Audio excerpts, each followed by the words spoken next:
Oke teman-teman, sekarang saya akan melakukan penyemprotan pada tanaman cabai saya yang sudah berumur 42 hari setelah tanam ya.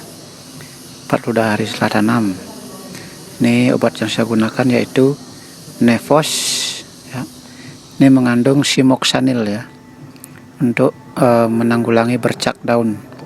Itu fungisida yang mengandung simoksanil dan tembaga untuk menanggulangi bercak daun.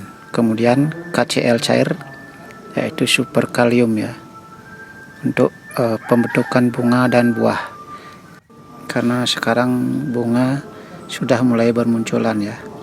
Dan untuk rollingan insektisidanya saya memakai Apidor yang 25 WP ya, untuk menghindari kutu kebul, trips, tungau dan juga belalang. Perlu diketahui bahwa pada fase ini akan banyak serangan-serangan ya, seperti ulat, bercak daun, juga busuk cabang ya, busuk ranting. Oke, sekarang kita akan melakukan pencampuran obatnya ya. Pertama kita gunakan KCl atau kalium, kemudian Apidor ya.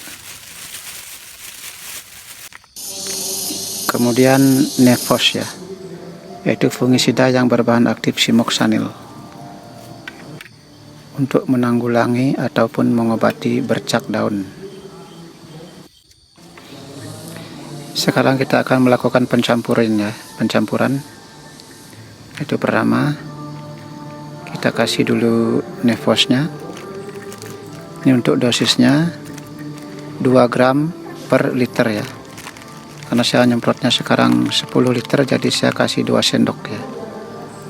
Untuk 10 liter air, itu 2 sendok.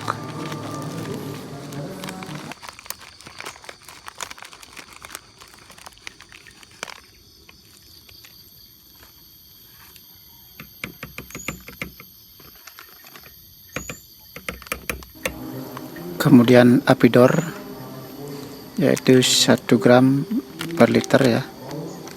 Jadi saya kasih 1 sendok saja untuk 10 liter air.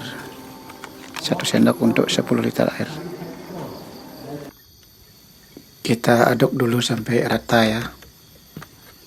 Aduk dulu sampai rata.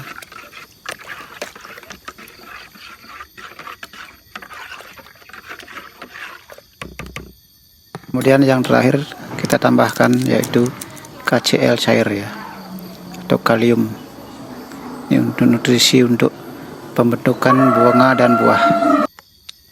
Untuk dosisnya yaitu 2 ml per liter ya, atau 2 tutup untuk 10 liter air. Kalium juga sangat penting untuk menjaga supaya bunga dan buah tidak mudah rontok. Dan untuk alternatifnya, kalau nggak ada kalium cair, kita juga bisa menggunakan KNO3 dengan dosis 2 gram per liter. Itu KNO3. Oke, sekarang kita akan tuangkan obatnya ke tangki sprayer yang udah berisi air 10 liter.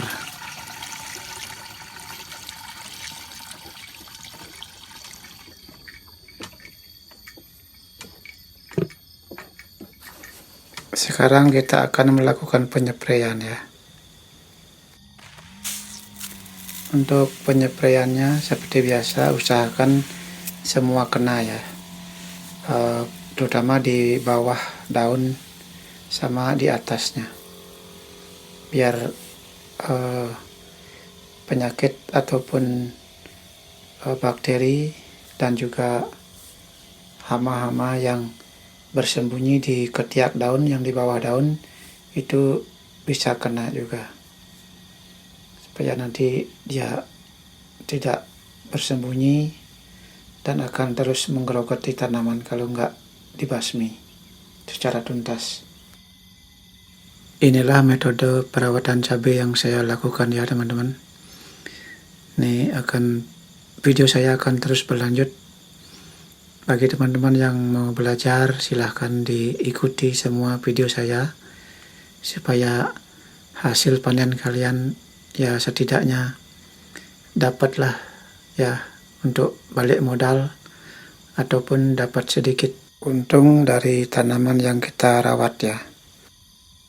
Dalam video saya ini semuanya real ya, nggak ada yang dibuat-buat, semua dari awal olah tanah, pemupukan, pasang plastik mulsa, semua sudah saya publikasikan.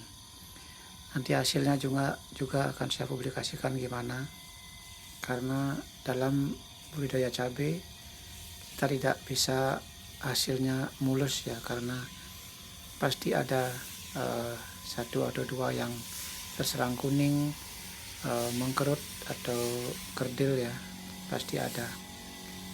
Itu yang tanaman yang kita rawat aja udah kena virus atau penyakit kerdil atau kuning, apalagi yang tidak kita rawat kan. Nah itu nanti saya akan tunjukkan gimana hasilnya, apa saja kendalanya.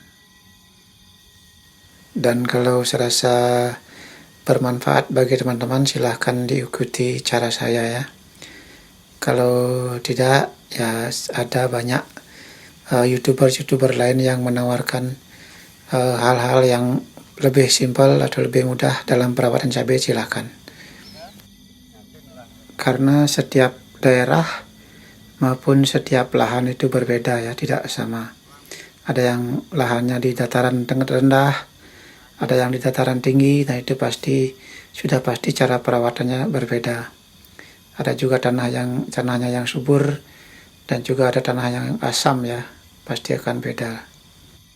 Itulah makanya kita harus terjun dulu sebagai petani dan coba dulu merawat cabai dengan cara-cara yang sudah kita pelajari.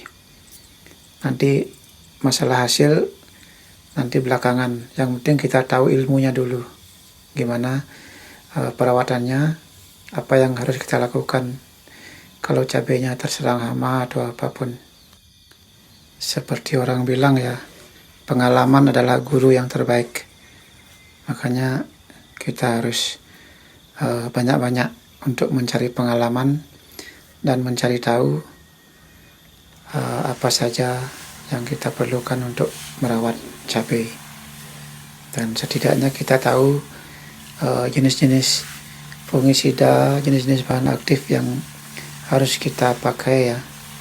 Nah itu harus kita pelajari dulu dengan baik, supaya nantinya dalam perawatan cabai maupun pemeliharaannya kita tidak kebingungan apa saja yang dipakai.